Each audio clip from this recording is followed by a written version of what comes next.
Villefranche-sur-Mer présente une alliance subtile entre mer et histoire et c'est Cédric Siraza, adjoint au maire et délégué au tourisme et à la culture, qui nous fait découvrir cette prestigieuse cité. Alors, nous sommes ici dans un lieu authentique qui est le port de la Darse. Alors c'est vrai que c'est aussi peut-être le commencement du développement d'une économie qui est la croisière.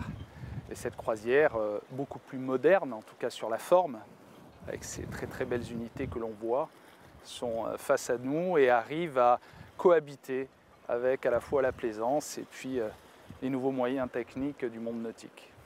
Villefranche doit son rayonnement international grâce à la rade, parce qu'elle est ouverte au monde, c'est une vitrine vers la Méditerranée. Il y a, comme vous le savez, une prud'homme de pêcheurs qui détient un joyau qui est la chapelle Cocteau. Un armateur a demandé à un architecte dénommé Gian Maria Olgiati de concevoir cette citadelle, qui est la citadelle de Villefranche, qui est derrière nous, on y est même d'ailleurs dans ces jardins.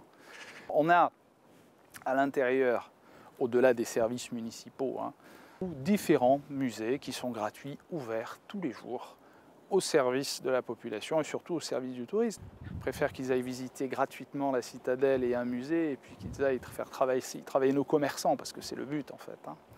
Nous, on ne vit que de ça, nous sommes une station balnéaire, donc il faut aller au bout des choses. La rue Obscure fait partie d'un certain nombre de sites qui sont connus dans cette ville, mais elle fait 130 mètres de long, elle est classée monument historique depuis 1932, elle est connue par nombre de touristes qui vont et qui viennent. Mais cette rue a quand même permis à un célèbre parc d'attractions, je vais en faire la promotion, qui est Euro Disney, qui a été l'inspiration pour son décor.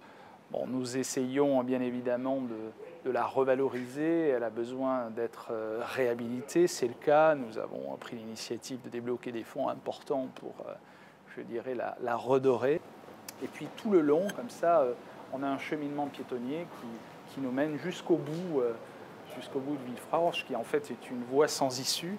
On a un grand nombre de restaurants connus et reconnus, comme la Mère Germaine, que tout le monde connaît. La gastronomie, c'est aussi notre culture. Voilà, ça fait partie de notre patrimoine. Vous venez de le voir, Villefranche-sur-Mer est une station balnéaire riche en activités. Et de mon côté, j'ai décidé de commencer la journée comme tout bon touriste, par faire un petit peu de shopping.